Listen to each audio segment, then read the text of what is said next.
The knife made a soft sound against the Arkansas whetstone. Silas Blackwood sat alone in his cabin, the firelight casting long shadows across the log walls, his weathered hands moving in a rhythm he had perfected over 12 years of solitude. 20-degree angle, circular motion. The blade of his Bowie knife caught the flame's glow like liquid gold.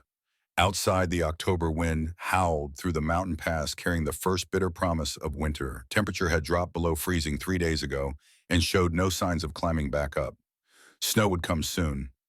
Heavy snow, the kind that buried men who were not prepared. Silas was always prepared. His cabin sat deep in the Rocky Mountains of Montana Territory, 3 hard days' ride from the nearest settlement. He had built it himself in the spring of 1856, when the grief was still fresh, and the thought of seeing another human face made him physically ill. 12 years later, the grief had dulled to a constant ache, like an old wound that never quite healed, and the cabin had become more than shelter. It had become a fortress against the world he no longer wished to belong to. The walls were 8 inches of old-growth pine, thick enough to stop most rifle rounds. A stone fireplace dominated one corner, its chimney drawing so well that smoke rarely backed into the room. Animal hides covered the floor and hung from the rafters, beaver and fox and bear, the currency of his isolated existence. Twice a year he descended to Cedar Falls to trade pelts for supplies.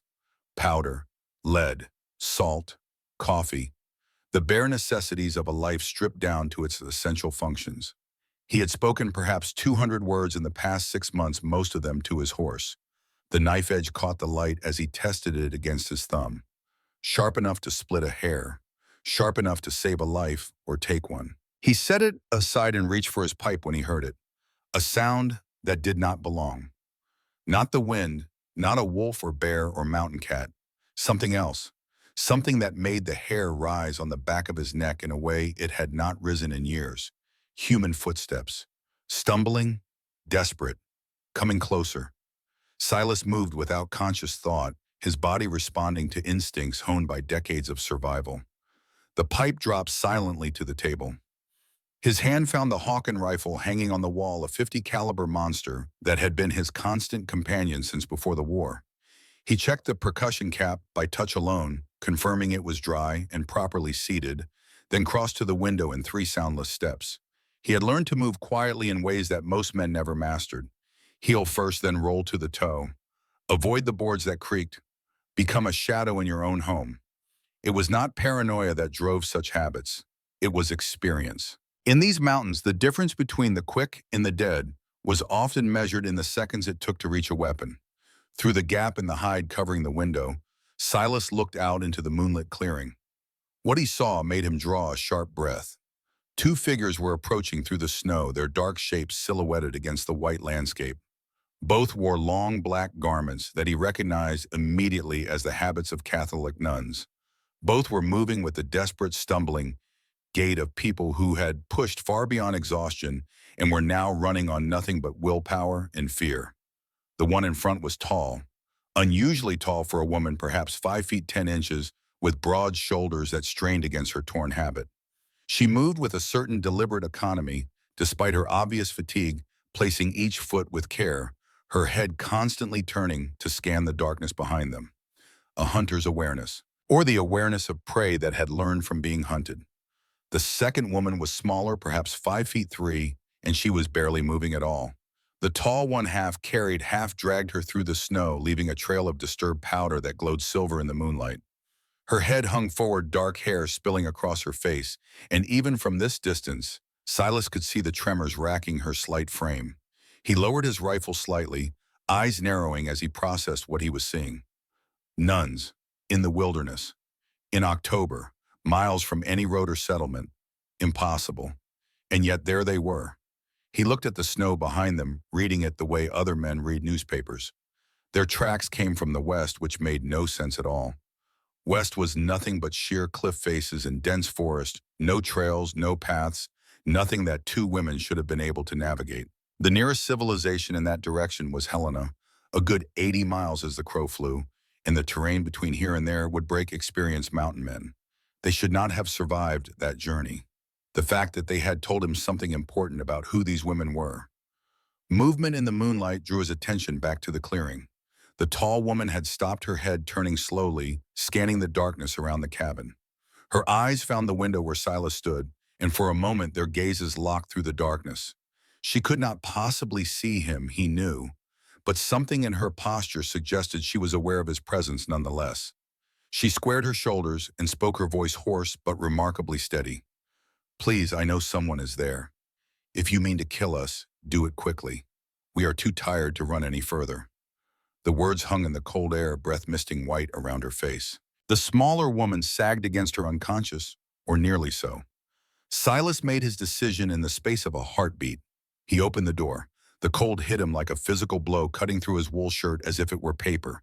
He stepped onto the porch, rifle still in hand, but pointed at the ground, and studied the two women with the detached assessment of a man evaluating horses at auction. Up close, the damage was worse than he had realized. The tall woman's habit was torn in multiple places, revealing glimpses of white undergarments stained with dried blood. A gash on her left temple had crusted over, but looked deep enough to have needed stitching days ago. Her face was gaunt, cheekbones standing out sharp as knife blades, and her eyes were the color of storm clouds. But it was the marks on their wrists that made his throat tighten. Both women bore the unmistakable wounds of rope bondage. Deep red furrows circled their wrists where coarse hemp had cut into flesh. Some of the wounds were still seeping. Others had scabbed over and torn open again, and the pattern told a story that needed no words. They had been bound, tightly, for days. They had struggled against those bonds until their skin tore, and somehow, impossibly, they had escaped. "Who are you?" Silas asked, his voice rough from disuse. The tall woman straightened slightly, meeting his gaze with a directness that surprised him. "I am Sister Catherine. This is Sister Ruth. We come from the convent of St. Agnes and Helena." She paused, drawing a breath that seemed to cause her physical pain. "The convent was attacked 6 nights ago. We are the only ones who escaped." Silas processed this information rapidly. "Helena, 6 nights. The terrain between here and there, the condition they were in, the marks on their wrists. Helena is 80 miles from here," he said, "through mountains, in this weather, in your condition." He shook his head slowly. "That is not possible. And yet here we stand." Catherine's voice carried a bone-deep weariness that went beyond physical exhaustion. "Whether you believe us or not changes nothing. If you intend to turn us away, tell me now so we can use what strength remains to keep moving. If you intend to help us, then please, for the love of God, let us come inside. She is burning with fever, and I do not know how much longer I can carry her." Silas looked at the smaller woman, Ruth, hanging limp against her companion. Even in the moonlight, he could see the unnatural flush on her cheeks, the rapid, shallow breaths, the way her body shook with chills despite the sweat on her brow. Classic signs of a serious infection, probably from the wounds on her wrists, complicated by exposure and exhaustion. She needed warmth, medicine, rest. Without them, she would be dead by morning. 12 years of solitude had taught Silas to mind his own business. 12 years had taught him that getting involved with other people's problems only led to pain. 12 years had built walls around his heart that he had thought were impenetrable.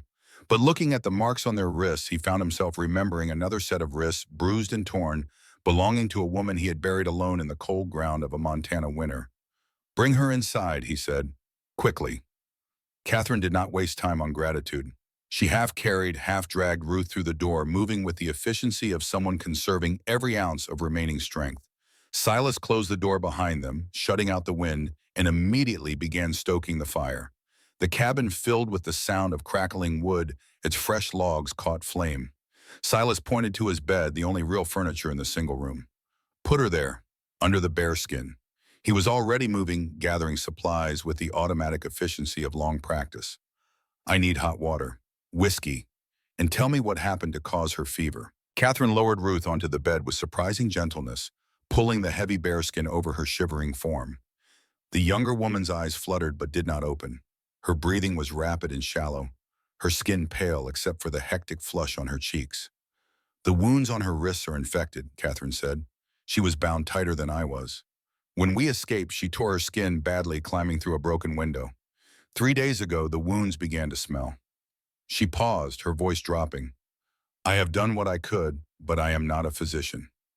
Silas set water to boil in his copper kettle, then reached up to the rafters where bundles of dried herbs hung like strange fruit. His fingers found what he needed by touch alone: yarrow for wound cleaning, golden seal for infection, willow bark for fever.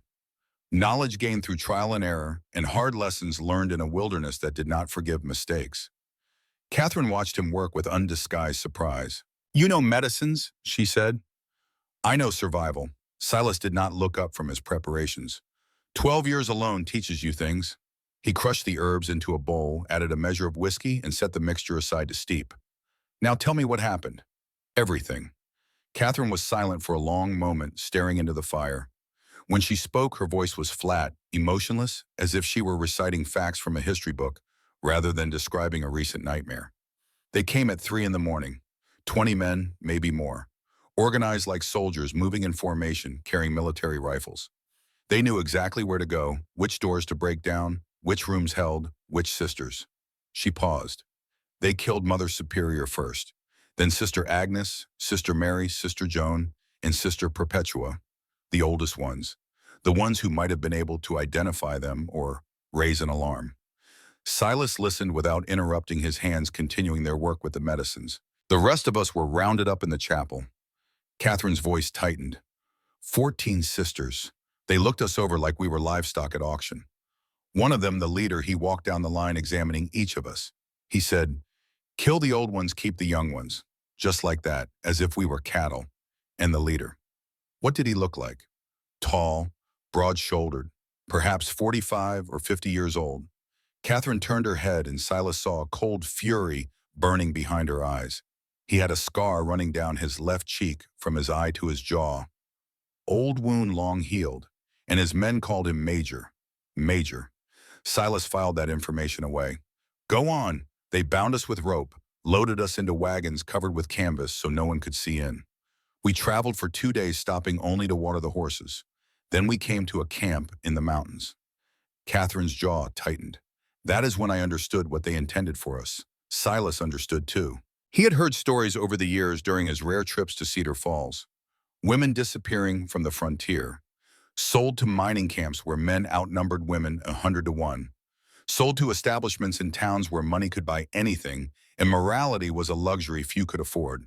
A trait as old as human cruelty and as persistent. "How did you escape?" he asked. Catherine looked at her hands, spreading her fingers in the firelight. "On the third night, a guard came into the tent where Ruth and I were being held. He was drunk, and he wanted—" She did not finish the sentence. She did not need to. He did not expect resistance. He did not expect that I had worked my bonds loose over 2 days of constant effort. And he did not expect this. She mimed a sudden, violent motion, a blow aimed at an invisible throat. "I killed him," she said simply. "Took his knife. Cut Ruth free." We went through a tear in the back of the tent and ran. She looked up at Silas, and there was no apology in her eyes. "We have been running ever since. 6 days through terrain that should have killed us. And now we are here." Silas studied her with new respect. The way she had described the kill was precise, clinical, and utterly without hesitation. That was not the behavior of a sheltered nun who had acted in desperate self-defense. That was the behavior of someone who had been trained. "You are not an ordinary nun," he said. Catherine almost smiled. "No, I am not. I entered the convent at age 24. Before that, I was Catherine Whitmore, daughter of Jonathan Whitmore, trader and merchant. My father worked the Santa Fe Trail before I was born and the Oregon Trail after. He took me with him on journeys across the frontier from the time I could sit a horse. He taught me to ride to shoot, to fight to survive." She paused. He said, "Catherine, the world is not safe for women. You can learn to protect yourself, or you can trust your fate to the kindness of strangers." I chose to learn. Jonathan Whitmore. The name tugged at something in Silas's memory. Killed in St. Louis in 1857. Catherine nodded, her face hardening. "Murdered. Along with my mother, I found their bodies." She was silent for a moment. After that, the convent seemed like the only place left for me to go. The kettle began to whistle. Silas poured hot water over his herb mixture, creating a strong-smelling poultice. He carried it to the bed where Ruth lay, pulling back the bearskin to expose her wounded wrists. The infection was worse than he had feared. The skin around the wounds was red and swollen, streaked with the ominous dark lines that indicated the poison was spreading into her blood. He had seen men die from less. He worked quickly, cleaning the wounds with whiskey, applying the herbal poultice binding, everything with clean strips of cloth he kept for such emergencies.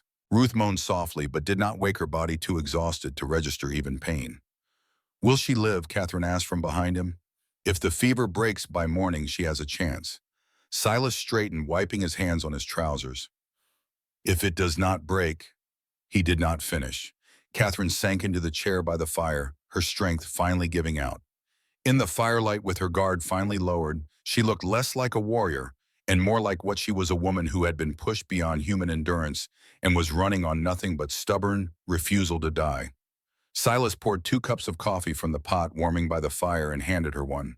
She wrapped her hands around it, closing her eyes as the heat seeped into her frozen fingers. Thank you, she said, for letting us in. You did not have to. No, I did not. Silas sat down across from her, his own coffee untouched. But I did. The question is why? Why did you? Silas looked into the fire, watching the flames dance. Because when I saw the marks on your wrists, I remembered another pair of wrists, marked the same way, belonging to someone I loved. Catherine waited, sensing there was more. I had a family once, Silas said, his voice dropping to barely above a whisper. A wife, Margaret, a daughter, Emily. She was 4 years old. He paused, and when he continued, his voice was rough as sandstone. Winter of 1855, I rode to Virginia City for supplies. 3 days there, 3 days back. When I returned, he did not need to say more. The silence said it all. They never found who did it, Catherine said softly. Never. No tracks, no witnesses, nothing. Silas's hands tightened around his coffee cup.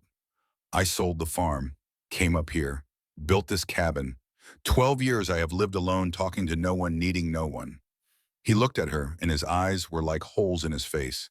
I thought I had forgotten how to feel anything. Maybe I had, until tonight. Catherine held his gaze for a long moment. Then she said, we are connected by grief. Perhaps that is why I felt I could trust you when I saw your face. There is a recognition between those who have suffered. Perhaps. They sat in silence, 2 damaged souls warming themselves by the fire while the wind howled outside, and a young woman fought for her life in the corner. After a time, Silas spoke again. This man with the scar, the one they called Major. Tell me more about him. I heard his men talking when they thought we could not hear, Catherine said. They called him by name once. Creed, Marcus Creed. Silas went very still. You know the name, Catherine observed. I have heard stories during my trips to Cedar Falls. Silas's voice was flat. Marcus Creed, former Army officer, cashiered out of the service in 1864 for war crimes against Cheyenne women and children. Since then, he has been building an operation on the frontier, buying and selling women to mining camps and worse. He has connections in high places, which is why no one touches him. Then we are not the first. Far from it. But you may be the first to escape. Silas leaned forward, which means he will be looking for you. A man like Creed does not let loose ends remain loose. It is bad for business. Catherine's eyes hardened. Then let him come. I killed one of his men already. I can kill more. With what you have, no weapons, no supplies, no strength left. Right now, you cannot even stand without swaying. Then I will rest, and then I will fight. Silas studied her, seeing the iron will beneath the exhaustion, the warrior beneath the nun's habit. She meant it. Every word. She would fight Creed with her bare hands if she had to. Something stirred in his chest, an emotion he had not felt in 12 years. Something like admiration. Something like hope. You said there were 14 sisters taken, he said. You and Ruth escaped. What of the other 12 still in Creed's camp as far as I know? Catherine's voice was heavy with guilt. I wanted to free them all, but there was only one guard I could take by surprise. One chance. I took it. She looked at her hands. I left them behind. My sisters, my family. I left them to save myself and Ruth. You saved who you could, more than most would have done. It is not enough, no. It never is, but it is something. The fire crackled. Outside, the wind seemed to be dying down, the howl fading to a low moan. Ruth stirred in her sleep, muttering something unintelligible, and Catherine was on her feet, immediately crossing to the bed to check on her. Her fever is still high, she reported. It will be until the medicine takes hold. Silas joined her by the bed, looking down at the young woman's flushed face. Tell me about her. Ruth, who is she? Catherine smoothed the hair back from Ruth's forehead with a gentleness that contrasted sharply with the hardness she had shown earlier. Ruth was born in Boston. Her father was a physician, one of the best in the city. He taught her everything he knew about medicine, about healing, about the human body. She was going to follow in his footsteps. Catherine paused. Then he died when she was 17, left her alone with no family, no protection. A wealthy man offered to marry her. He was 30 years her senior and looked at her like she was a piece of furniture he wanted to acquire. She ran, Silas guessed. She ran all the way to Montana Territory, to the convent of St. Agnes. Catherine looked up at him. She came there not for faith, but for safety. The convent was the only place a woman could say no and have that no respected. But once there, she found purpose. She used her father's teaching to help the women who came to us for refuge. Beaten wives, abandoned mothers, women with nowhere else to go. And now the convent is gone. Yes, Catherine's voice broke slightly before she controlled it. Now the convent is gone. And Ruth nearly died trying to escape. And 12 of my sisters are still in the hands of monsters. And I am sitting in a stranger's cabin in the middle of nowhere wondering if God even exists. Silas had no answer for that. He had stopped believing in God 12 years ago when he found his wife and daughter dead in their own home. If there was a mom, he had a cruel sense of humor. Get some sleep, he said instead. I will watch over her. If the fever breaks, she will need you strong. If it does not, he did not finish. Catherine nodded, too exhausted to argue. She wrapped herself in one of the furs by the fire and was asleep within minutes, her face relaxing into an expression of peace that seemed almost like a mask hiding the warrior beneath. Silas sat by the bed watching Ruth breathe, watching the firelight flicker across her pale face. He did not know why he was doing this. Did not know why he had let these women into his sanctuary, his fortress, and the walls he had built to keep the world out.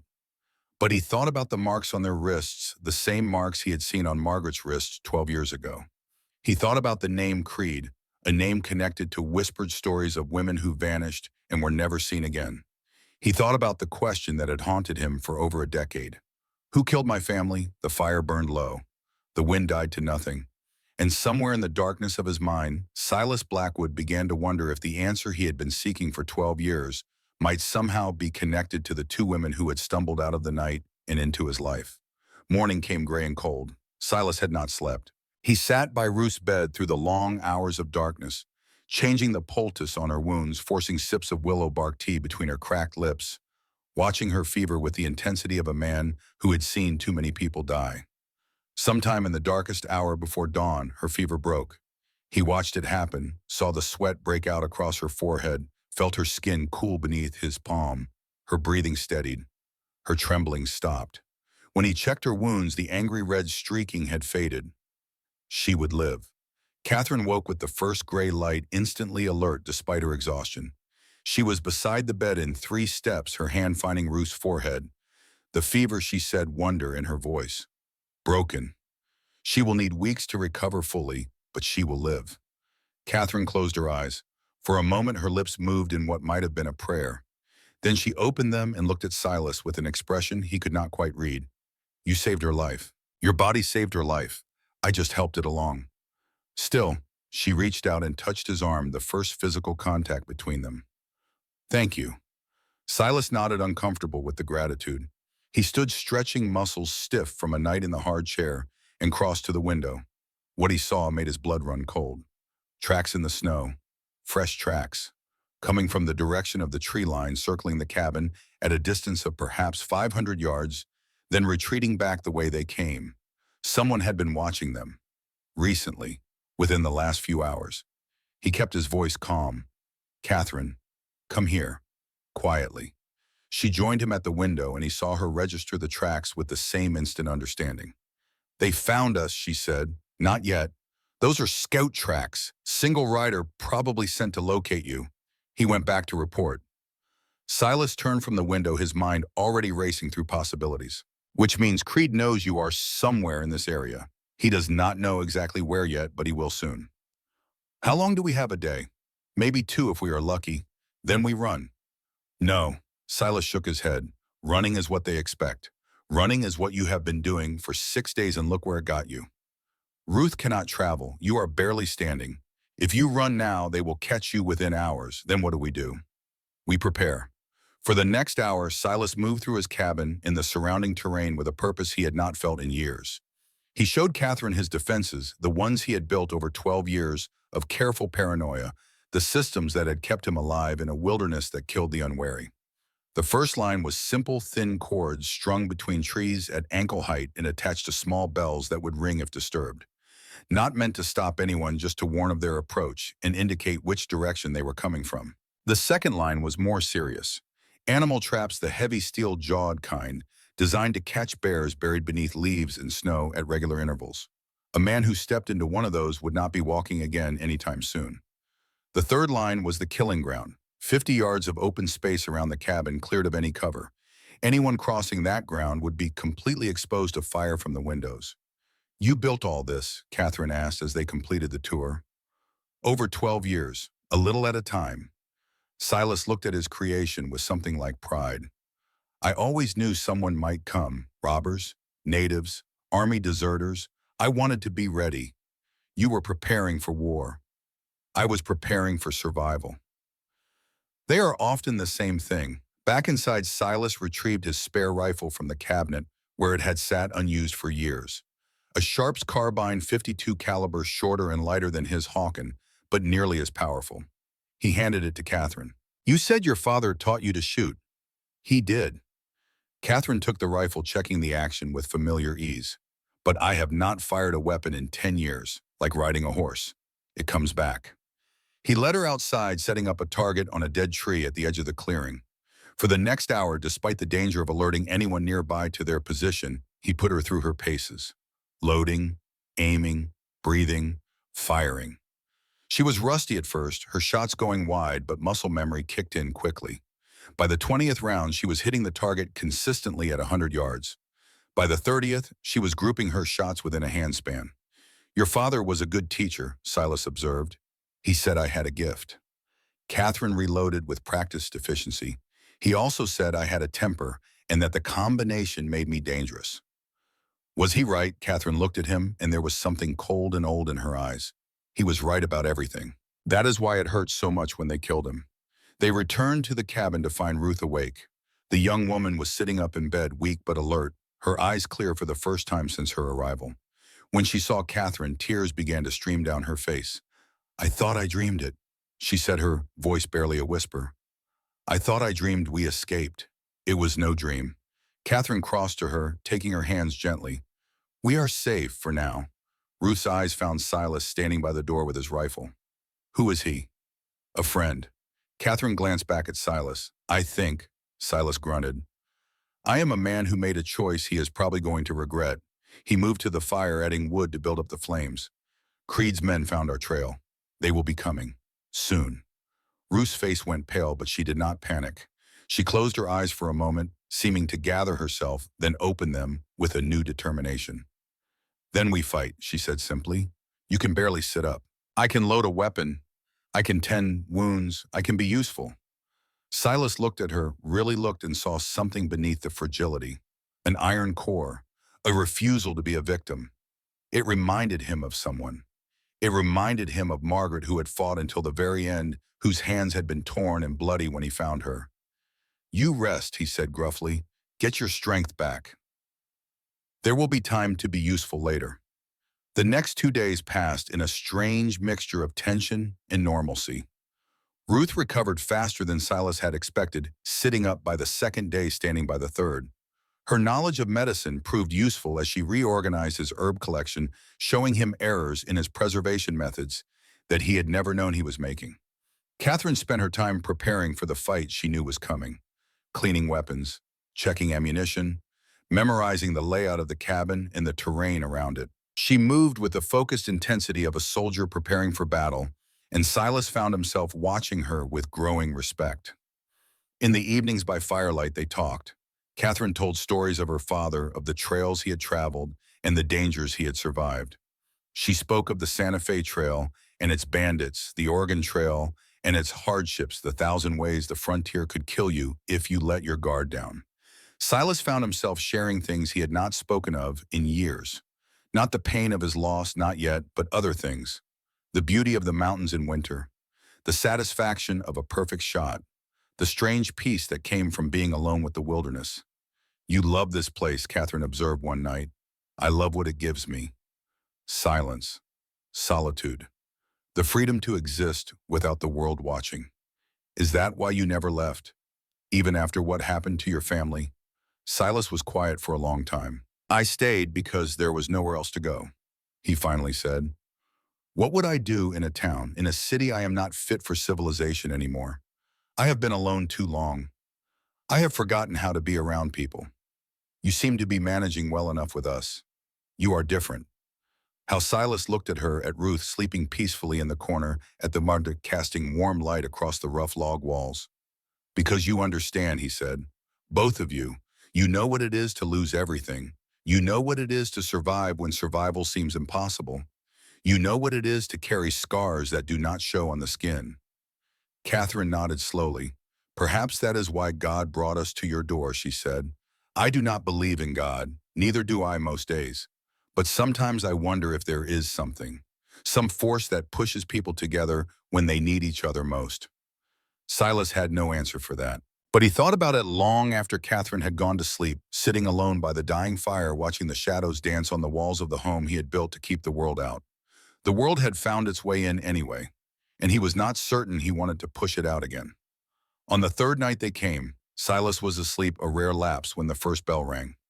He was on his feet in an instant, rifle in hand, 12 years of paranoid preparation paying off in the split second it took him to go from unconscious to battle ready. "East approach," he said, reading the direction from the pattern of ringing bells. "At least 3, maybe more." Catherine was already at the window, Sharp's rifle pressed to her shoulder. Ruth moved to the corner where the ammunition was stored, her face pale, but her hands steady. The moonlight was bright enough to see by, and what Silas saw when he looked through his window made his jaw tighten. 6 men were moving through the trees at the edge of the clearing, spread out in a rough line, advancing cautiously toward the cabin. They moved with military precision, each man covering his neighbor, rifles held at the ready. And then one of them screamed. The bear trap had done its job. The man went down hard, the steel jaws clamped around his ankle, and his screams shattered the silence of the mountain night. The other attackers froze, suddenly aware that the ground they walked on might be hiding more surprises. Now Silas set and fired. The Hawken roared like thunder, and one of the dark shapes crumpled. Beside him, Catherine Sharp spoke a half-second later, and another man went down. The return fire was immediate and intense. Bullets thudded into the cabin walls, one punching through the hide covering the window and whipping past Silas's head, close enough that he felt the wind of its passage. He did not flinch. He had been shot at before. He had been wounded before. Fear was a luxury he could not afford. The battle became a rhythm. Fire, reload, fire again. The attackers had the numbers, but Silas had the position. They could not advance across the open ground without being exposed, and they could not flank because the bear traps made any off-path movement suicidal. An hour, 2 hours. The shooting tapered off as ammunition ran low on both sides. And then as suddenly as it had begun, it was over. The surviving attackers melted back into the forest, dragging their wounded, leaving behind 3 bodies that would freeze solid before dawn. Silas lowered his rifle, his shoulder aching from the repeated recoil. "Catherine," he said, "report. 1 wound, a splinter from a bullet strike caught my arm. Ruth is bandaging it now." Ruth untouched. She kept us supplied with ammunition the entire time. Silas nodded, allowing himself a moment of satisfaction. First blood was theirs, but he knew better than to think it was over. "They will be back," he said. "Creed will not let this stand. A man in his business cannot afford to show weakness." "Then what do we do?" Silas walked to the window, looking out at the bodies in the snow, at the blood that would freeze black before morning. "We stop defending," he said. "We start hunting." Catherine came to stand beside him. "What do you mean?" "I mean, we have been reacting to them since you arrived. Running, hiding, fighting off attacks. That puts us on their schedule, lets them choose when and where to strike." He turned to face her. "It is time to change the game. It is time to find out where they are hiding, how many they are, what their weaknesses are. It is time to take the fight to them. You want to attack Creed, I want to end this. Silas's voice was hard as the mountain stone around them. One way or another. Because if we do not, he will keep coming. He will never stop. Men like Creed never stop until they are put in the ground. Catherine was silent for a long moment. Then she said the 12 sisters from St. Agnes. If Creed is dead, they might have a chance. They might be saved. Yes, then I am with you. Catherine extended her hand, and after a moment Silas took it. We hunt together. In the corner, Ruth looked up from bandaging Catherine's arm. I cannot fight like you can, she said quietly. But I can help. I can heal the wounded. I can support you however you need. Silas looked at the two women who had stumbled into his life 8 days ago. Two strangers, two survivors, two people who, like him, had lost everything and found a reason to keep going. He did not know what would happen next, did not know if they would live or die, win or lose. But for the first time in 12 years, he felt something other than the cold emptiness that had filled his heart since he buried his wife and daughter. He felt purpose. Then we are agreed, he said. Tomorrow we begin. The morning after the attack dawned cold and gray, the sky heavy with clouds that promised snow before nightfall. Silas stood on the porch of his cabin, studying the 3 bodies that lay frozen in the clearing. The blood around them had turned black in the cold, and already the ravens were circling overhead, patient as death itself. He walked out to examine the dead men, rifle ready in case any were playing possum. None were. His shots had been true, and Catherine's nearly as accurate. 2 had died from chest wounds, 1 from a bullet through the throat. The bodies told him things. Their clothing was military issue worn, but well maintained. Their weapons were Spencer repeating rifles, 7-shot carbines that had been the pride of the Union cavalry during the war. Expensive, difficult to obtain. Not the kind of weapons common outlaws carried. In the pocket of one man, Silas found what he was looking for. A folded piece of paper stained with blood, but still legible. He opened it carefully, his breath misting in the cold air as he read. It was a list, names written in neat columns, each with a number beside it. He counted quickly. 12 names. 12 numbers ranging from $200 to $300. Sister Mary Frances, $250. Sister Agnes Clare, $200. Sister Elizabeth Ann, $300. Sister Margaret Rose, $275. The list went on. 12 nuns from St. Agnes, each with a price tag beside her name like cattle at auction. But it was the notation at the bottom that made his blood freeze colder than the mountain wind. Delivery date November 15th. Cedar Falls. Buyer confirmed. Silas looked up at the sky, calculating. Today was November 8th. 7 days until the delivery date. 7 days until 12 women were sold into a fate worse than death. He strode back to the cabin, the paper clutched in his fist. Catherine met him at the door, her arm bandaged, but her eyes clear and alert. She saw the expression on his face and stepped aside without a word. Silas spread the paper on the table, smoothing out the creases. I found this on one of the bodies, he said. Look at the bottom. Catherine leaned over the table reading. Her face went pale, then flushed with anger. November 15th. That is 1 week from today, and Cedar Falls is the delivery point. Silas tapped the paper, which means they have not moved the other sisters yet. They are still somewhere nearby waiting for the delivery date. We can save them. Ruth had risen from the bed, moving slowly but steadily to join them at the table. If we can find where they are being held, we can save them. It is not that simple. Silas shook his head. Creed has at least 20 men, probably more. We are 3 and one of us can barely stand. Then we find help. Catherine's voice was hard. There must be someone in Cedar Falls who will stand against Creed. A sheriff, a marshal, someone. There is a man. Silas spoke slowly, pulling the name from memories of brief trading visits over the years. Samuel Dawson, town sheriff, former Union sergeant in the war. He is getting old, but he is honest. I have dealt with him for 12 years, and he has never tried to cheat me or ask questions I did not want to answer. Can he be trusted with this? I think so. Silas looked at the paper again, at the names of 12 women who had days left before their lives were destroyed. There is only one way to find out.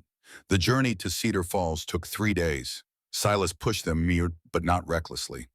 Ruth's strength was returning, but she still could not manage the pace that he and Catherine could set. They stopped frequently, resting when they needed to, moving when they could. The first night they camped in a shallow cave that Silas knew from his years of roaming these mountains. A small fire, carefully shielded from view, provided warmth without revealing their position. They ate dried meat and hardtack, washing it down with water from a nearby stream. Catherine sat across the fire from Silas, cleaning her rifle with the automatic motions of someone who had done it thousands of times before. "Tell me about your father," Silas said. She looked up, surprised by the question. "What do you want to know?" "Everything. We have 3 days, and I want to understand who trained you to be what you are." Catherine was silent for a moment, staring into the flames. Then she began to speak. "Jonathan Whitmore was born in Virginia in 1801, she said. He went west for the first time in 1825 when he was just 24 years old. Joined a trading expedition to Santa Fe, back when that trail was new and dangerous, and a man could make a fortune or lose his life with equal probability. He survived. He more than survived. He thrived." Catherine's voice took on a warmth that Silas had not heard before.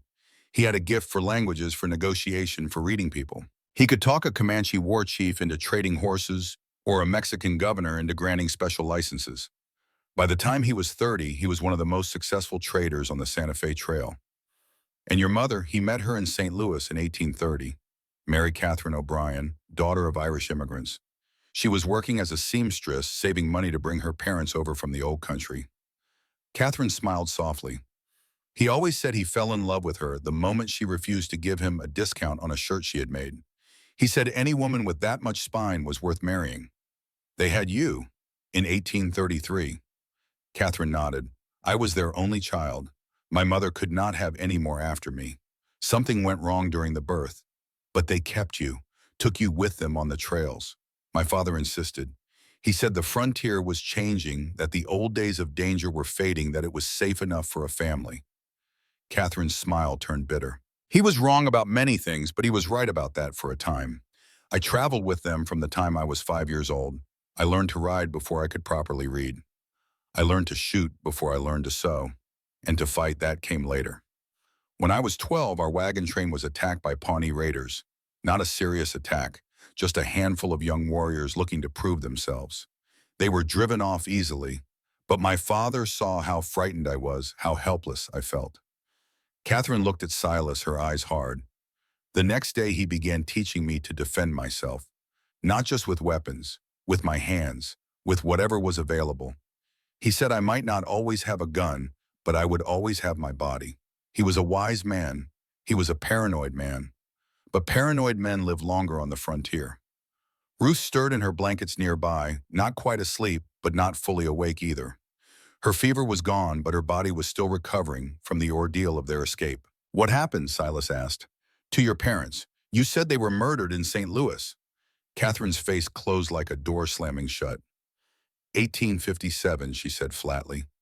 "I was 24 years old. My father had retired from the trails, was running a trading company from St. Louis. We had a house in a good neighborhood. Servants, respectability, everything he had worked for his entire life. And then I came home from visiting a friend and found them dead in the parlor." Catherine's voice was utterly without emotion, which made it somehow worse. "My mother had been shot. My father had been beaten before they killed him. The house had been ransacked, but nothing seemed to be missing. No robbery, no clear motive, no witnesses. The law investigated for 3 months and found nothing. The case was closed, unsolved." Catherine looked into the fire, and Silas saw the flames reflected in her eyes like twin hells. "I spent a year trying to find answers myself, hired investigators, talked to anyone who might know anything. Nothing. Finally, I gave up, entered the convent of St. Agnes because it was the only place I could think of where I might find peace. Did you find it? No. But I found purpose. I found sisters who needed me.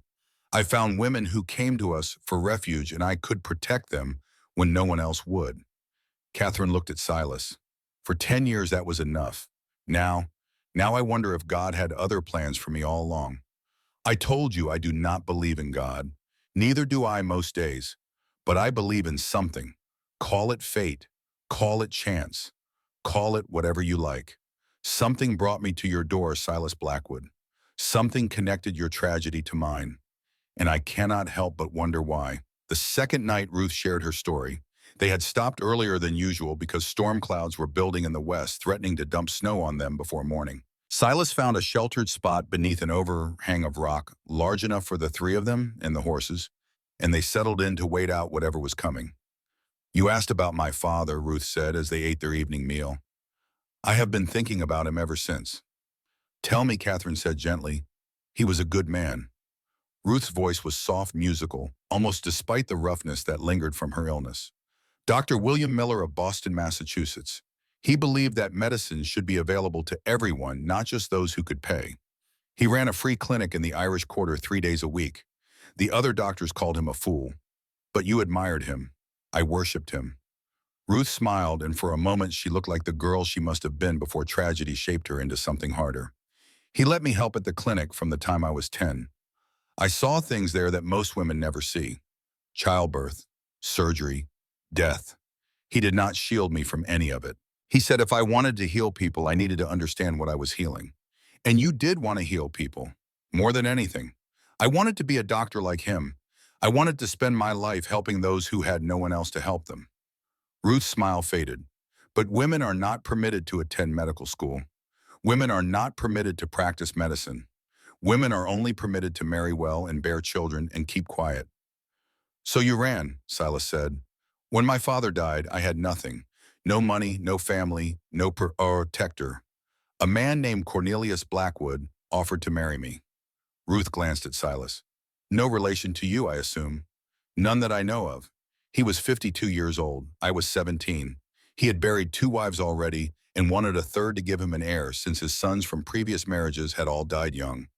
Ruth's voice hardened. "He looked at me like I was a broodmare, evaluated my hips to see if they were wide enough for childbearing, checked my teeth like I was a horse he was buying." "What did you do?" "I waited until the night before the wedding when I was supposed to be in my room preparing. Then I climbed out the window, walked to the train station, and bought a ticket for as far west as my savings would take me." Ruth looked at her hands. "I ended up in Helena, Montana territory with nothing but the clothes on my back and the knowledge my father had given me. The convent of St. Agnes took me in when no one else would, and you found purpose there.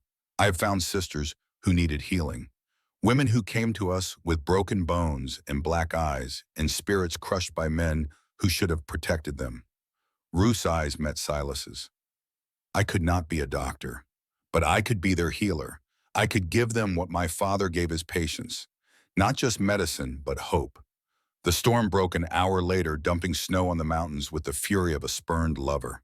They huddled beneath the overhang, watching the white wall of falling flakes, listening to the wind howl through the peaks. Silas found himself thinking about the stories he had heard. 2 women, both shaped by tragedy, both stronger than their circumstances should have allowed. 2 women who had found each other in a convent that was now ashes in memory. And now both of them were following him toward a confrontation that might end all of their stories permanently.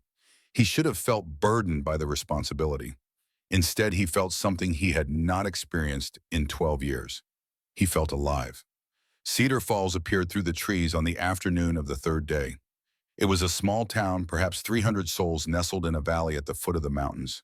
A single main street lined with wooden buildings, a general store, a saloon, a small church with a crooked steeple, and at the far end of the street, a building with a sign that read Sheriff's Office. Silas led them into a town at dusk when the light was fading and fewer people would be on the streets to see them. They attracted some attention anyway, a mountain man and 2 women in tattered nun's habits. But Silas ignored the stares and made straight for the sheriff's office. Samuel Dawson looked up from his desk when they entered, his hand moving automatically toward the pistol at his belt before he recognized Silas. "Silas Blackwood," he said, surprise evident in his voice. 12 years and you are still alive." "Still alive." Silas closed the door behind them. "And in need of help." Dawson was 58 years old with gray hair and a slight stoop from old cavalry wounds, but his eyes were still sharp and his handshake still firm. He listened without interrupting as Silas laid out the story, the attack on the convent, the escape, the pursuit, the battle at the cabin, and the list with its damning delivery date. When Silas finished, Dawson leaned back in his chair, his face grave. "Marcus Creed," he said heavily. "I have heard stories about that man for years. Everyone has. But no one has ever been able to prove anything. "The list is proof," Catherine said. "The bodies of his men at Silas's cabin are proof. Bodies in the wilderness prove nothing."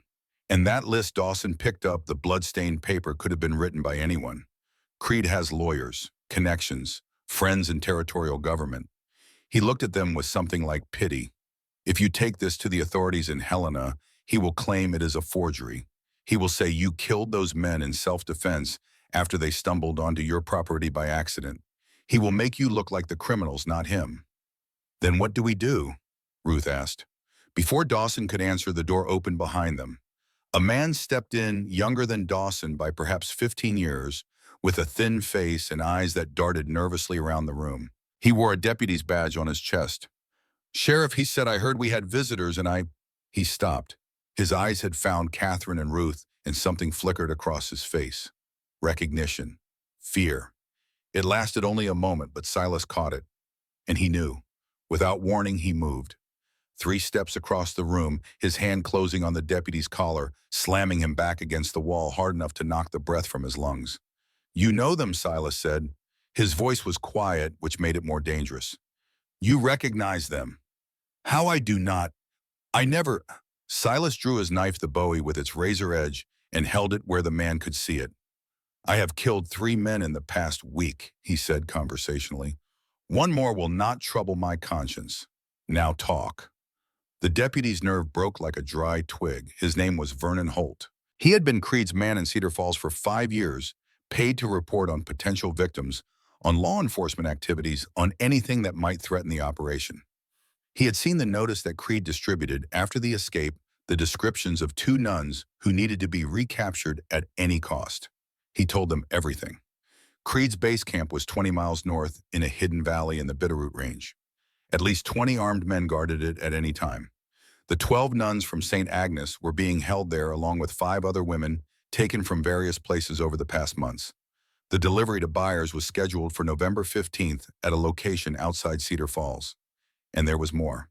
Father Thorne Holt gasped, his eyes fixed on the knife at his throat. He is not really a priest. He works for Creed. He scouts the targets, identifies the vulnerable ones, reports back on layouts and schedules. He visited St. Agnes 2 weeks before the raid. Catherine stepped forward, her face white with fury. "Thorne came to our convent. He claimed he wanted to donate money for a new library. Mother Superior showed him everything. Every room, every corridor, every entrance and exit. That is how Creed operates." Holt was babbling now, desperate to please. "Thorne finds them, Creed takes them. They have been doing it for years. Dozens of women, maybe hundreds. All sold to mining camps, to frontier towns, to anywhere men have money and no scruples." "Where is Thorne now?" "At the camp, with Creed. They are waiting for the delivery date." Silas looked at Dawson, who had watched the interrogation without interfering. "Well, Sheriff, do you have enough proof now?" Dawson's face was hard as granite, more than enough. He stood reaching for his gun belt. "The problem is manpower. I have 2 other deputies besides this piece of filth, and one of them is 63 years old. Against 20-plus armed men, we would not stand a chance." "Then we find more people," Catherine said. "There must be others who want Creed stopped." Where Dawson asked, "Most folks here are either afraid of Creed or profiting from looking the other way. I have tried to build a case against him for years, but everyone who might testify seems to develop sudden memory problems." "Perhaps," Silas said slowly, "we are looking in the wrong places." "What do you mean Creed has hurt a lot of people over the years? Taken daughters, wives, sisters. Most of those people are afraid to speak out. But some of them might be angry enough to fight. You want to recruit victims' families. I want to recruit anyone who has a reason to want Creed dead and the courage to act on it." The word spread quietly through Cedar Falls and beyond. Silas had Dawson lock Holt in a cell where he could not warn anyone, then began reaching out to the network of contacts he had built over 12 years of trading trips. Not friends exactly. Silas Blackwood did not have friends, but acquaintances. People who owed him favors. People who trusted him enough to listen. The first to answer the call was Daniel Crowfeather. He appeared at the sheriff's office on the second day, a man of about 50 years, with a face like weathered leather and eyes that held a grief so deep it seemed bottomless. He wore a mixture of Crow traditional dress and white man's clothes, and he moved with the silent grace of a lifelong hunter. "I heard you know where Creed is," he said without preamble. "I heard you are gathering people to go after him." "We are," Silas confirmed. "My daughter, Morning Star. She disappeared 2 years ago. I have been looking for her ever since." Daniel's voice was steady, but his hands trembled slightly. "I always knew Creed took her. I just could never prove it. Could never find out where, She may still be alive," Catherine said gently. "The women at the camp are being held for sale. If your daughter was taken 2 years ago, then she has been sold already." "I know," Daniel met her eyes. "But there are other daughters, other sisters, other wives. If I cannot save mine, I can help save theirs. And if Creed dies in the process," he did not need to finish. Daniel brought 3 other Crow warriors with him, men who had lost family members to Creed's operation and burned for revenge. They knew the mountains, like Silas did, could move through the wilderness without leaving a trace, and had no love for the white man's law that had failed to protect their people. The second to join was unexpected. Harriet Stone was 60 years old, the owner of Cedar Falls' only boarding house, a widow with iron gray hair and a spine to match. She walked into the sheriff's office on the third day and announced her intentions without ceremony.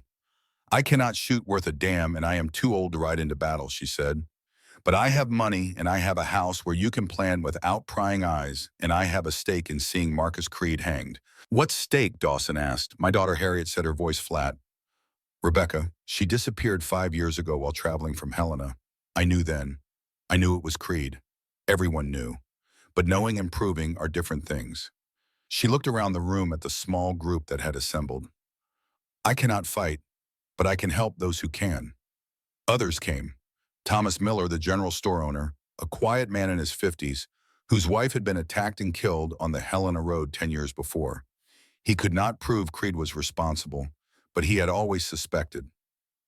Jacob and Henry, 2 former miners who had quit their jobs in Butte after seeing too many women in the brothels, who clearly had not chosen to be there. Young men with strong backs and a desire to do something that mattered. By the fourth day, they had 11 people willing to fight. 11 against 20 or more. Not good odds, but not impossible either. They gathered in Harriet's parlor to plan. Silas spread Daniel's hand-drawn map on the table. The Crow warrior had scouted Creed's camp years ago, hoping to find his daughter, and his memory of the layout was precise. "The camp sits in a narrow valley," Silas explained. "One main entrance from the south with cliffs on both sides. Easy to defend, hard to assault head-on. But not impossible," Daniel added. "There is a trail through the mountains to the east, very steep, very dangerous. Animals use it, not men, but it is passable for those who know the way. That is our advantage." Silas traced the route with his finger. "We split into 2 groups. One attacks from the main entrance, making noise drawing attention. The other comes through the mountain trail, enters the camp from behind and finds the prisoners." "Who leads which group?" Catherine asked. "Daniel and his men take the main entrance. They know guerrilla tactics can hit and run, keep the guards occupied without getting caught." Silas looked at her. "You, me, and Dawson go through the mountains. Our target is the building where the women are held." "And me?" Ruth asked. "You stay here with Thomas in the wagon." Silas held up a hand to forestall her protest. "When we bring the women out, they will need medical attention. Some of them have been captives for months. They will need someone who knows how to heal." Ruth wanted to argue, but she could not deny the logic. She nodded reluctantly. "What about Creed himself?" Dawson asked. "And Thorne? If we encounter them, we deal with them." Silas's voice was cold. "But the priority is the prisoners. We get them out first. Personal vengeance comes second." Catherine met his eyes across the table, and something passed between them. An understanding, an agreement. The priority was the prisoners, but neither of them would weep if Creed and Thorne died in the process. The night before the assault, Silas stood alone on Harriet's back porch, looking up at the stars. The sky was clear, the moon a thin crescent that provided just enough light to see by without revealing too much. Good conditions for what they had planned. Cold, but not dangerously so. Snow held off for now. He heard the door open behind him and knew without looking that it was Catherine. She came to stand beside him, close enough that he could feel the warmth of her body in the cold night air. "You should sleep," he said. "So should you. I gave up sleeping." "Well, 12 years ago." Catherine was silent for a moment. Then she said, "Tomorrow could be the end. For all of us. It could." "Are you afraid?" Silas considered the question seriously before answering. "No," he finally said. "I was afraid for 12 years. Afraid of living. Afraid of feeling. Afraid of letting anyone close enough to hurt me again." He turned to face her. "The last week has taught me that fear is worse than whatever I was afraid of. Whatever happens tomorrow, I would rather die fighting than spend another decade hiding." Catherine nodded slowly. "When I entered the convent," she said, "I thought I was burying Catherine Whitmore, the trader's daughter, the woman who could shoot and fight and survive. I thought I was becoming someone new, someone gentler, someone who did not need those skills anymore. And now I think I was just hiding, like you, afraid of the world because the world had hurt me." Catherine looked up at the stars. "These past days, I have felt more like myself than I have in 10 years. The woman my father raised me to be. The woman I was before fear made me small." "You are not small," Silas said. "You never were. You were just waiting for a reason to remember who you are." Catherine turned to him, and in the starlight, her gray eyes seemed to glow with an inner fire. "If we survive tomorrow," she said, "I want to know what comes next. For both of us." "So do I." They stood together in the darkness, two wounded souls who had found something unexpected in each other. Not love, not yet, but the possibility of love. The hope of a future that neither had believed possible. Tomorrow would decide if that future would ever arrive. They left before dawn, moving in two groups through the pre-dawn darkness. Daniel and his warriors went first, taking the direct route toward the main entrance of Creed's camp. Their job was to arrive just as the sun rose, when the guards would be tired from the night watch, and the light would be in their eyes. Silas led the second group, Catherine and Dawson following close behind, up into the mountains along the eastern trail. Daniel had not exaggerated its difficulty. In places, they had to climb hand over hand, leading the horses rather than riding them. In other places, the path was barely wider than a man's shoulders, with sheer drops on one side that promised death to anyone who slipped. But Silas had spent 12 years learning every inch of these mountains. He found handholds where none seemed to exist. He guided them around loose rocks and treacherous ice. He moved with the absolute confidence of a man in his element. They reached the overlook above the camp just as the first shots rang out from below. Daniel had begun his attack. Silas looked down at the chaos unfolding in the valley. Creed's men were running toward the main entrance, grabbing weapons, shouting orders. Daniel's warriors were firing from the tree line, using the tactics they had developed over generations of warfare with larger forces. Hit, move, hit again. Never let the enemy pin you down. Now, Silas said. They descended the last stretch of the trail at a pace that bordered on reckless speed, more important than safety. The sounds of battle covered their approach. Within minutes, they were at the edge of the camp itself. The camp was larger than Silas had expected. A dozen tents, a main building of rough logs, several smaller structures that might have been storage sheds, and off to one side, separated from the rest, a single tent with two guards posted outside. "That is where they are holding the prisoners," Silas said. "I would stake my life on it. Then let us test that theory." Catherine cocked her rifle. They moved in. The two guards never knew what hit them. Silas took the first with a blow to the back of the head that dropped him silently. Catherine handled the second with similar efficiency, a technique her father had taught her years ago on the Santa Fe Trail. Dawson cut the tent flap with his knife, and they rushed inside. What they found made Silas's breath catch in his throat. 17 women sat or lay on the bare ground, bound hand and foot, their faces hollow with fear and exhaustion. Some wore the habits of nuns. Others wore the ragged remnants of ordinary dresses. All of them bore the marks of captivity, the bruises and cuts and haunted eyes of people who had given up hope. One of them, seeing Catherine in her torn habit, let out a sob. "Sister Catherine," her voice cracked. "Sister Catherine, you came back for us. I promised I would." Catherine was already cutting bonds with a knife, freeing hands and feet. "All of you, listen to me. We are getting you out of here, but we have to move fast. Can you walk?" Most could. Those who could not were supported by those who could. They formed a ragged line, 17 women and 3 rescuers ready to run. That was when the tent flap opened and Marcus Creed stepped inside. He was exactly as Catherine had described him. Tall, broad-shouldered, perhaps 50 years old with a scar that ran down his left cheek like a mark of damnation. He held a pistol in each hand, and his eyes swept the tent with the cold calculation of a man who had killed before and would kill again without hesitation. Well, he said, his voice smooth as oiled silk. The mountain man, the fighting nun, and the old sheriff who never knew when to stop asking questions. He smiled, and it was the smile of a wolf seeing cornered prey. I must admit, I did not expect you to make it this far. Silas stepped forward, putting himself between Creed and the women. Let them go, he said. Your men are fighting at the main entrance. By now, more are probably dead than alive. This operation is over, Creed. The only question is whether you hang for it or not.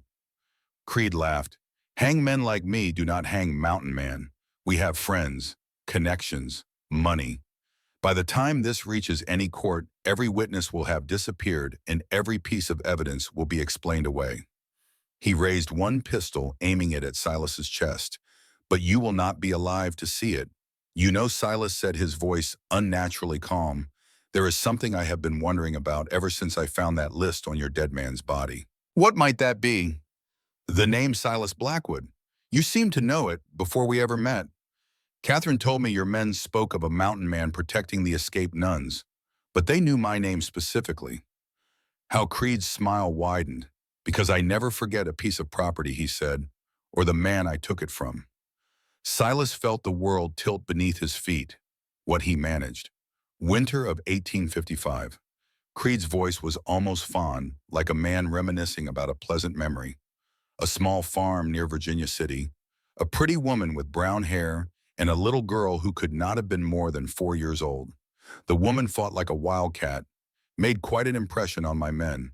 Unfortunately, she caused so much trouble that she became unsaleable.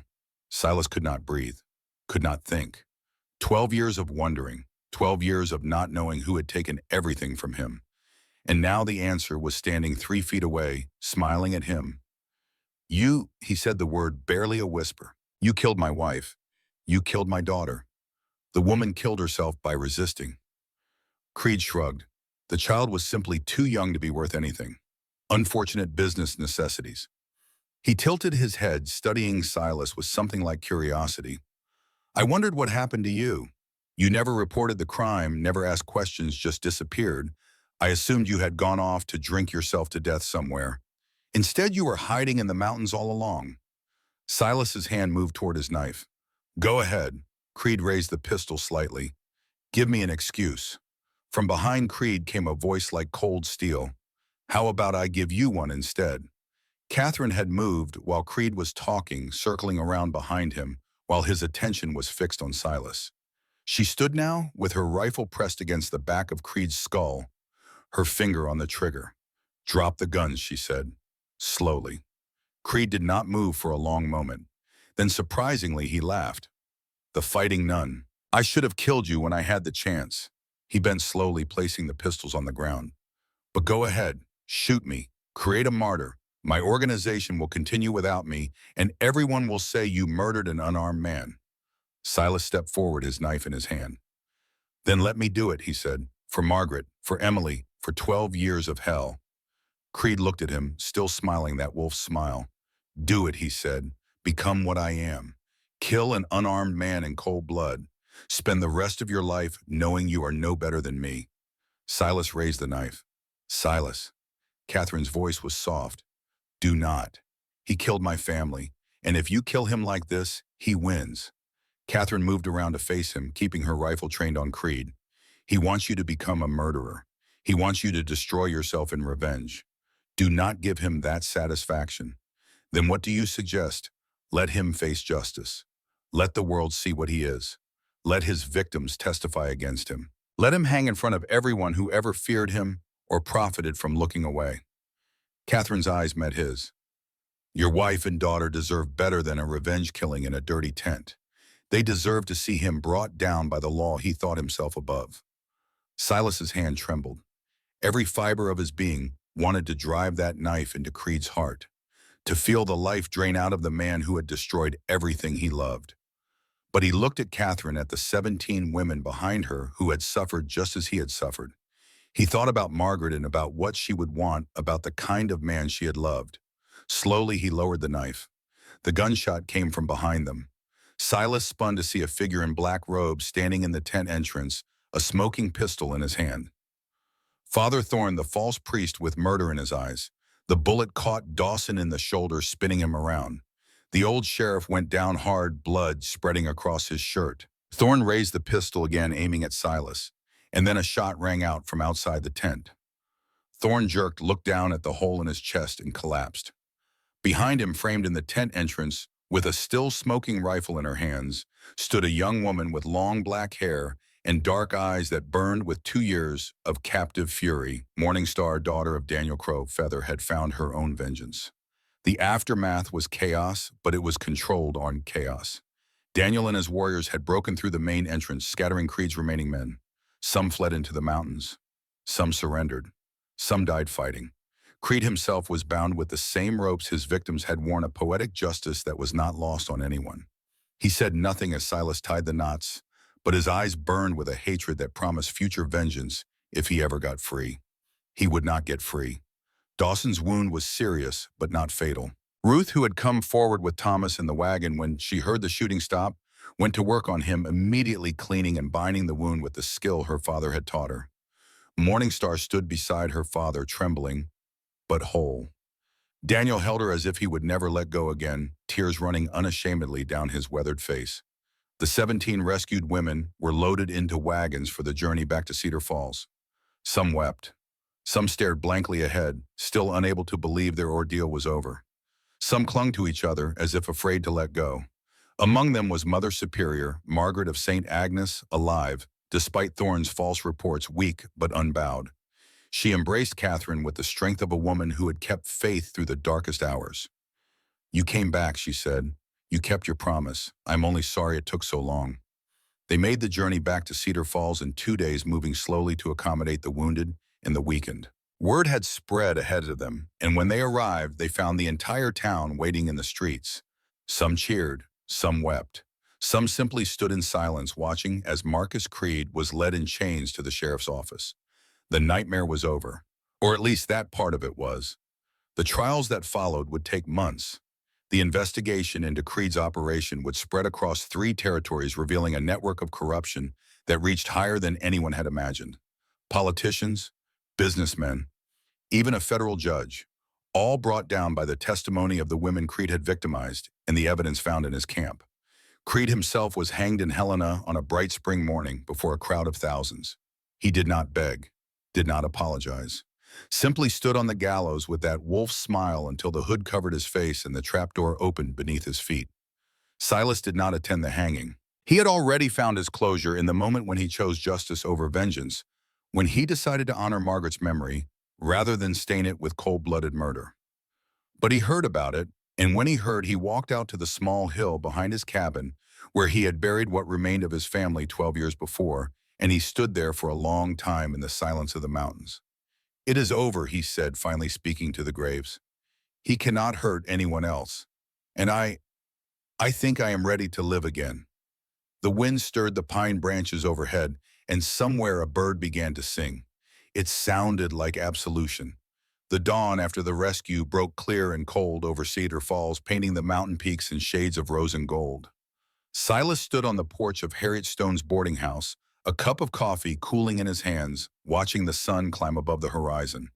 Behind him inside the house, 17 rescued women were sleeping, eating, crying, healing. The sounds of their recovery drifted through the walls, soft weeping, murmured prayers, the gentle voice of Ruth as she moved from bed to bed, checking wounds, offering comfort, doing what she had been born to do. It had been 7 days since they brought Creed and his surviving men back to Cedar Falls in chains. 7 days of chaos, of statements to federal marshals who had arrived from Helena, of identifying bodies and documenting crimes and beginning the slow process of justice. Creed sat in the town jail, silent and watchful, his wolf eyes missing nothing.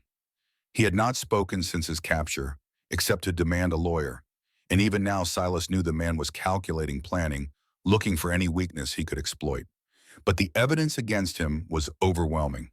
The testimony of 17 women, the documents found in his camp, The confession of Vernon Holt, who had turned on his master with the eagerness of a rat fleeing a sinking ship. And the bodies. So many bodies buried in shallow graves throughout the Bitterroot Mountains, each one a life Creed had destroyed for profit. The door opened behind him and Catherine stepped onto the porch. She looked different now. Not physically, though the bruises from their ordeal had begun to fade, and she had exchanged her tattered habit for a simple dress that Harriet had provided. The difference was in her bearing. The hunted tension had left her shoulders. The haunted shadows had lifted from her eyes. She looked like a woman who had faced her demons and won. "You did not sleep," she said. "Neither did you." "No." Catherine came to stand beside him close enough that their shoulders almost touched. "I was with Mother Superior, Margaret, most of the night. She wanted to talk about what comes next. For the order. For the sisters who survived." "What did you tell her?" Silas turned to face her, and she met his gaze with the directness he had come to expect from her. "I told her I do not know if I belong in the convent anymore," Catherine said. "I told her that 10 years ago I entered those walls to hide from the world, and now I am not sure that hiding is what I want." "What do you want?" The question hung in the cold morning air between them. Catherine was silent for a long moment, looking out at the mountains. "When my father was alive," she finally said, "he used to tell me that the frontier was a place where people could become whoever they chose to be, where the past did not matter as much as the present, where a man or woman could shed their old skin and grow a new one." He was right about that. "I believed him once. Then I lost him, and I stopped believing in anything. I went to the convent because I thought I was too broken to belong anywhere else." She turned to face Silas, and there was something raw and vulnerable in her eyes that he had never seen before. "These past weeks have shown me that I was wrong. I am not broken. I was just waiting for something to remind me who I am." "And have you remembered?" Catherine smiled, and it transformed her face in a way that made Silas's breath catch. "I have remembered that I am Catherine Whitmore, daughter of Jonathan Whitmore, traitor and survivor. I have remembered that I know how to fight, how to ride, how to live in the wilderness. And I have remembered," she stepped closer to him, "that I know how to love, even if it has been a very long time since I allowed myself to try now." Silas looked at her, this woman who had stumbled into his life barely 3 weeks ago and turned it completely upside down. This woman who had fought beside him, bled beside him, faced down evil beside him. This woman who had stopped him from becoming a murderer and showed him a better path. "I am not an easy man to love," he said quietly. "I have been alone too long. I have forgotten how to be part of something larger than myself. Then we will learn together." Catherine took his hand, her fingers intertwining with his. "Because I am not easy either, and I suspect the learning will take a lifetime." "Is that a proposal?" "It is an offer." Catherine's smile widened. "My father always said that the best partnerships were built on mutual respect, shared hardship, and a willingness to grow. We have the first two already. The third is up to us." Silas looked down at their joined hands. Her fingers were calloused from the rifle scarred from the escape, strong from years of work. Not the hands of a sheltered nun, the hands of a survivor, like his own. "Your father," he said slowly, "also said that the frontier was a place where people could become whoever they chose to be." "Yes, then I choose to become someone who is not alone anymore." Silas raised her hand to his lips and kissed it gently. "If you will have me." Catherine's answer was not words. It was a step forward, closing the distance between them. It was her free hand reaching up to touch his weathered face. It was a kiss, gentle at first, then deeper, the seal of a promise made between two people who had thought they would never feel anything again. Behind them, the door creaked open. "Well," said Harriet Stone's voice, dry as autumn leaves, "it is about time." They broke apart, and Silas felt heat rise to his face for the first time in years. Catherine laughed, a sound so free and joyful that several faces appeared at windows throughout the boarding house. "Mrs. Stone," Catherine said, "I apologize for the public display. Do not apologize to me." Harriet stepped onto the porch, a knowing smile on her lined face. "I have waited 60 years to see something good come out of all the suffering in these mountains. If watching two wounded souls find each other is my reward for putting up with this chaos, then I consider myself well compensated." She patted Silas on the shoulder as she passed, heading toward the well to draw water. "Treat her right, mountain man, or you will answer to me." The days that followed were filled with work and healing. The federal marshals took Creed and his surviving men to Helena for trial. The process would be long, they warned. Creed had connections, lawyers, friends in high places. But the evidence was overwhelming and public outrage was building as news of his crimes spread through the territory and beyond. For the first time, the victims were being believed. For the first time, justice seemed possible. The rescued women began to scatter. Some returned to families they had been taken from. Some stayed in Cedar Falls, unwilling to face the journey back to wherever they had come from. Some, like the nuns of St. Agnes, began to plan the rebuilding of their convent. Mother Superior Margaret called a gathering on the 10th day after the rescue. They met in the small church at the end of Cedar Falls Main Street, the surviving sisters of St. Agnes, along with those who had helped rescue them. Silas sat in the back pew, uncomfortable in a house of God he did not believe in, but unwilling to be anywhere else when Catherine was speaking. Margaret stood at the front of the church, frail but unbent, her voice carrying clearly through the small space. "We have survived," she said. "By the grace of God and the courage of good people we have survived. But survival is not enough. We must decide what comes next." She looked around the room, meeting each pair of eyes in turn. "The convent of St. Agnes will be rebuilt," she continued. "Already donations are arriving from across the territory. People who heard of our suffering want to help us rise again. And we will rise. We will continue our work sheltering women who have nowhere else to go, providing sanctuary in a world that offers little to those without power or protection." There was a murmur of agreement among the sisters, but Margaret said, and the word hung heavy in the air, "I know that some of you may choose a different path. What we have endured has changed us. Some of you may feel called to serve God in other ways. Some of you may feel called to leave the order entirely." She paused. "I want you to know that there is no shame in that choice. God's work takes many forms, and not all of them require a habit in a convent." Her eyes found Catherine in the crowd. "Sister Catherine, will you speak?" Catherine rose from her seat and walked to the front of the church. She stood beside Margaret, and Silas saw the bond between them. Teacher and student, mother and daughter. Two women who had faced the darkness together and emerged changed. "When I entered St. Agnes 10 years ago," Catherine said, "I was running from pain, running from loss, running from a world that had taken everything I loved. The convent gave me shelter when I needed it most, and for that I will always be grateful." She paused, gathering her thoughts. "But I have learned something in these past weeks. I have learned that hiding from pain does not make it go away. I have learned that the skills my father taught me, the skills I thought I had left behind, are still part of who I am.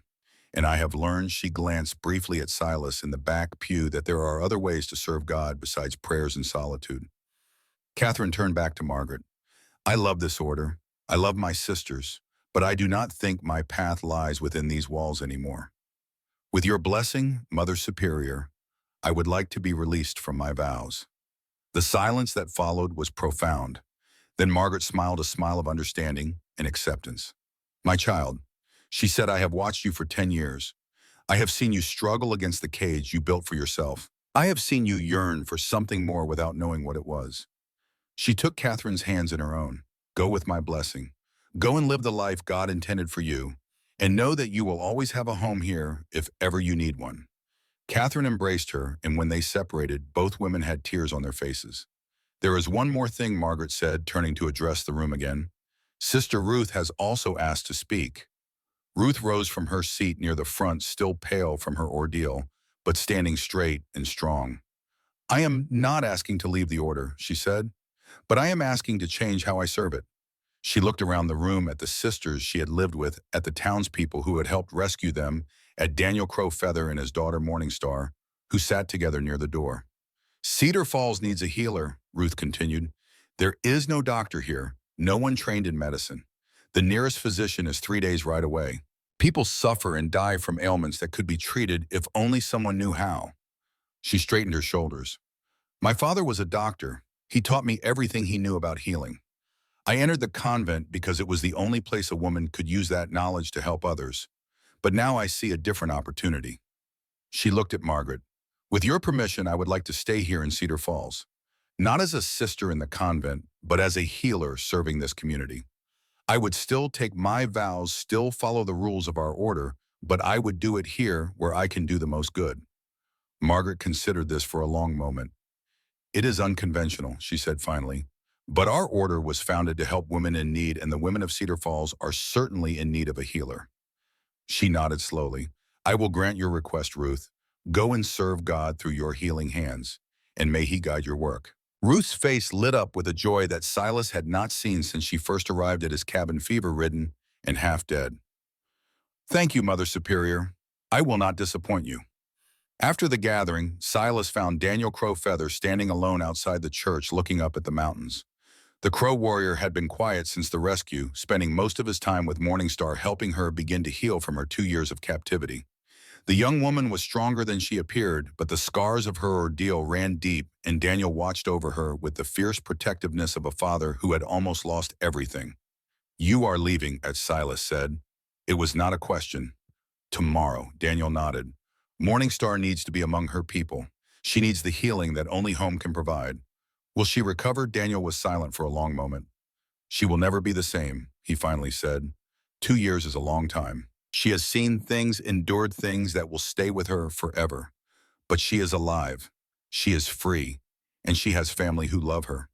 That is more than many have. He turned to face Silas. I owe you a debt that I can never repay. You gave me my daughter back. You repaid it when you pulled the trigger on Thorn. Silas shook his head. We are even. No, we are brothers. Daniel extended his hand. If you ever need anything, Silas Blackwood, if you ever need help, shelter warriors at your back. Send word to the Crow. We will come. Silas clasped his hand firmly. The same goes for you. My cabin is always open to you and yours. They stood in silence for a moment, two men from different worlds who had found common ground in shared loss and shared victory. Then Daniel nodded once, turned, and walked toward where Morningstar was waiting with the horses. Silas watched them ride out of town the next morning, father and daughter side by side heading north toward the Crowlands. Morningstar turned once to wave, and Silas raised his hand in return. She would heal. It would take time, perhaps years, but she would heal. The human spirit was resilient that way. Silas knew that better than most. 6 months later, spring came to the Montana mountains. The snow melted. The rivers ran high with meltwater.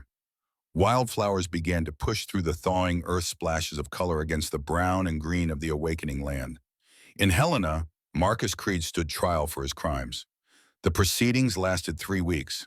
Witness after witness took the stand, telling stories of abduction, imprisonment, sale abuse. The documents found in Creed's camp were entered into evidence. The testimony of Vernon Holt and other captured accomplices filled in the gaps. Creed's lawyers fought hard, as Silas had known they would. They challenged evidence. They attacked witnesses' credibility. They filed motion after motion, trying to delay, trying to find a weakness in the case. But there was no weakness. The evidence was too overwhelming. The witnesses too numerous. The public outrage too great. On a bright April morning, the jury returned a verdict of guilty on all counts. Marcus Creed was sentenced to hang. Silas did not attend the execution. He had made his peace with the past, had chosen justice over vengeance, and he had no desire to watch a man die, even a man who had destroyed his family. Instead, on the day Creed was scheduled to hang, Silas rode out to the small hill behind his cabin where Margaret and Emily were buried. He had not visited this place in years, could not bear to. The pain had been too fresh, the wounds too raw. But now, standing in the spring sunshine with wildflowers blooming around the two simple wooden markers, he felt something he had not expected. Peace. It is over, he said aloud, speaking to the graves as he had not spoken in 12 years. He cannot hurt anyone else now. He cannot take any more daughters from their fathers, any more wives from their husbands. He knelt beside the smaller grave, Emily's grave, and placed a handful of wildflowers against the weathered wood. I wish you could have grown up, he said, his voice rough. I wish I could have seen the woman you would have become. I wish I had been there to protect you. The wind stirred the grass around him, carrying the scent of pine and new growth. But I want you to know something. I am not going to spend the rest of my life dying with you. I spent 12 years doing that, and it did not bring you back. It just made me into someone you would not recognize. He stood looking down at the two graves. I met a woman, he continued. Her name is Catherine. I think you would have liked her, Margaret. She is strong like you were, stubborn, brave. She does not put up with my nonsense. A smile touched his weathered face. "We are getting married next month. I know that might seem strange to you. I never thought I would love anyone again after I lost you. But Catherine taught me that loving someone new does not mean forgetting someone old. It just means the heart has room for more than we realize." He was quiet for a long moment, listening to the wind, feeling the sun on his face. "I will always love you," he said finally. "Both of you, always. But I am going to start living again now. I hope you understand." He turned and walked back down the hill to where his horse was waiting. Behind him, the wildflowers swayed in the breeze, bright against the dark earth. It looked like a blessing. The wedding took place on a perfect day in May. They held it at the cabin, the same cabin where Catherine and Ruth had stumbled out of the darkness 3/4 of a year ago. The same cabin where Silas had lived alone for 12 years, nursing his wounds and hiding from the world. It was not a large gathering. Samuel Dawson came, his shoulders still stiff from Thorne's bullet, but healing well. Ruth made the journey from Cedar Falls, bringing Thomas Miller and Harriet Stone with her. Daniel Crow Feather arrived with Morning Star and a small group of Crow warriors bearing gifts and blessings from their people. Mother Superior Margaret performed the ceremony, having traveled from the newly rebuilt St. Agnes Convent specifically for this purpose. She stood before the small group with the mountains rising behind her and the spring sun shining down, and spoke words that Silas would remember for the rest of his life. "Marriage," Margaret said, "is not the joining of two perfect people. It is the uniting of two imperfect people who have chosen to face their imperfections together." Catherine and Silas have both known great loss. They have both walked through darkness that would have destroyed lesser souls. And they have both emerged not unscathed, but unbowed. She looked at each of them in turn. Today they choose to walk forward together. Not because they need each other to survive. They have both proven they can survive alone. They choose each other because they have found something more valuable than survival. They have found a reason to live. The vows were simple, words of commitment, of partnership, of love. When Silas spoke them, his voice was steady, but his hands trembled slightly as he placed the simple gold band on Catherine's finger. 12 years ago, he said softly, "I buried my heart in the ground with my wife and daughter. I thought it would stay there forever. But you found it, Catherine. You dug it up and brought it back to life. I do not have pretty words for what I feel. I only have this promise. I will stand beside you for whatever years we have left. I will protect you, honor you, and love you until my last breath." Catherine's eyes glistened as she replied, "10 years ago, I locked myself away from the world because I was afraid of feeling anything ever again. I thought the walls of a convent could keep out pain. Instead, they just kept out everything, good and bad alike." She squeezed his hands. "You taught me that walls do not protect us. They just make us smaller. I choose to stop being small, Silas. I choose to feel everything, the joy and the sorrow, and everything in between. I choose to feel it with you." Margaret smiled and raised her hands. "By the authority vested in me by God and by this territory, I pronounce you husband and wife. Silas, you may kiss your bride." He did. When they broke apart, there were cheers and tears and laughter. Daniel Crow Feather let out a war whoop that echoed off the mountain peaks. Harriet Stone wiped her eyes with her apron. Ruth embraced Catherine so tightly that she lifted the taller woman off her feet. Later, as the celebration continued and the sun began to sink toward the western mountains, Silas found himself standing apart from the group, looking out at the landscape he had called home for 12 years. Catherine came to stand beside him, as she always seemed to know when he needed her. "Second thought?" she asked. "Never," Silas shook his head. "I was just thinking about how much has changed. Tell me, a year ago I was a dead man walking. I did not know it, but I was, just going through the motions, waiting for something to end the waiting." He turned to face her. "Then you appeared out of the darkness, half frozen and hunted and fighting for your life. And somehow saving you saved me. We saved each other." Catherine took his hand. "That is how it works. I know that now." They watched the sunset together, the sky turning shades of orange and pink and purple that no painter could ever capture. Behind them, their friends were laughing, talking, celebrating. The sound of it warmed the air like a fire. "What now?" Catherine asked. "Now we live." Silas squeezed her hand. "We build something. A home, a life, maybe a family if God or fate, or whatever we want to call it, is willing." Catherine leaned her head against his shoulder. "I would like that," she said. "So would I." The seasons turned. Summer brought warmth and growth in the hard work of expanding the cabin to accommodate two people instead of one. Silas and Catherine worked side by side, cutting logs, fitting them together, building something permanent where before there had been only a shelter for one man's solitude. Autumn brought the harvest of the small garden Catherine had planted, along with news from Helena. The investigation into Creed's network had reached farther than anyone expected. Politicians, businessmen, a federal judge, all brought down by the evidence and testimony that had begun with two escaped nuns stumbling through the wilderness. Winter brought snow and silence and long evenings by the fire. Silas found himself talking more than he had in years, sharing stories of his past, of Margaret and Emily, of the man he had been before grief had hollowed him out. Catherine listened, asked questions, shared her own stories. They learned each other's histories like explorers mapping new territory. And then spring came again, bringing with it the news they had both hoped for but had not dared to expect. Catherine was with child. The realization hit Silas like a physical blow. When she told him, he sat down heavily on the porch step, his mind reeling, his heart racing. "Are you sure?" he managed.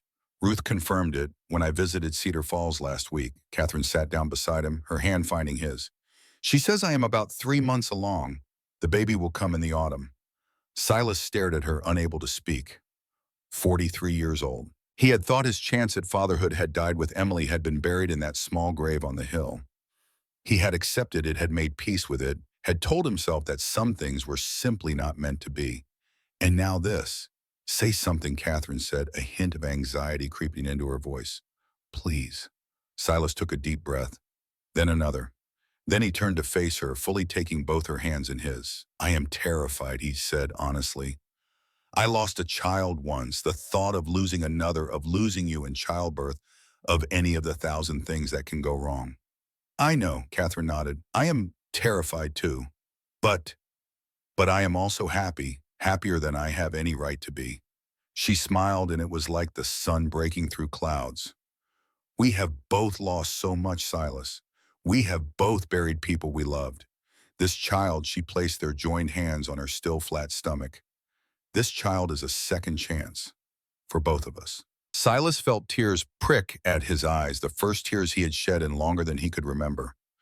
"I will be 43 when the baby is born," he said. "I will be 60 when they are old enough to marry. You will be the best father you can be for as long as you can be." Catherine cut him off gently. "That is all any of us can do, Silas. Love our children while we have them. Teach them what we know.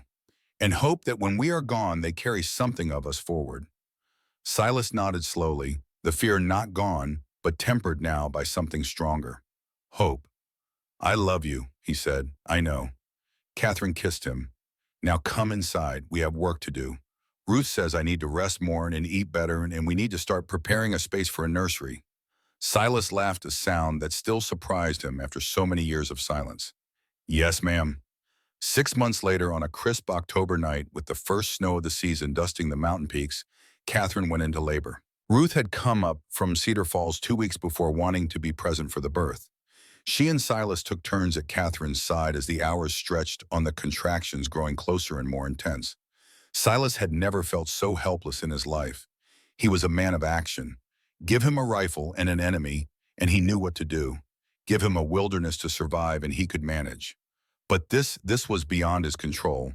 All he could do was hold Catherine's hand, wipe the sweat from her forehead, and pray to a God he still was not sure he believed in.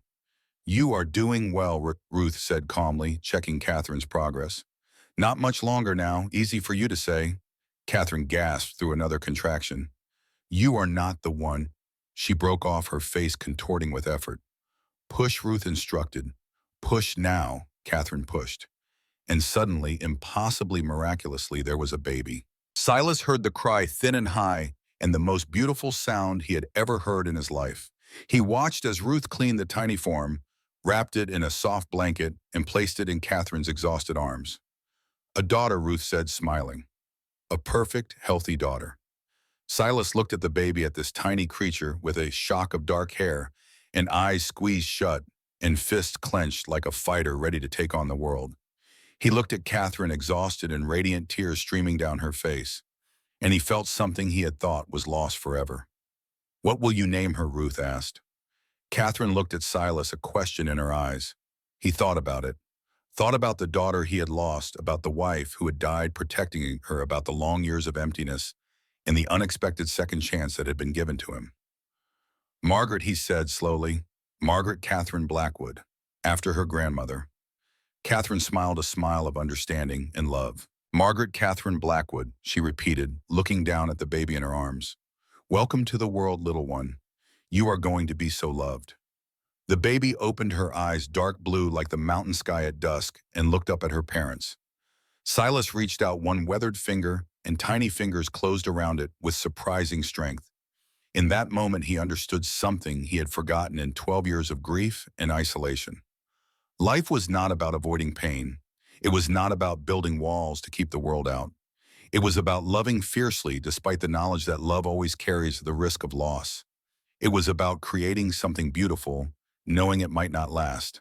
It was about hope, stubborn and persistent, refusing to be extinguished no matter how dark the night. He had lost so much, wife and daughter years, and hope the man he might have been. But he had gained something too. A second chance, a new love, a new family, a future he had never dared to imagine. Outside, the snow continued to fall, covering the mountains in a blanket of white. Inside, a fire crackled in the hearth, casting warm light across the scene. A mountain man and his wife, a healer and friend, and a baby newly born into a world that was hard and dangerous and beautiful. A family forged in adversity and tempered in love. In the wilderness of the Montana mountains, where the law was scarce and survival was never guaranteed, three people had found each other. They had faced darkness together and emerged into light. They had learned that strength was not about being alone, but about choosing who to stand beside.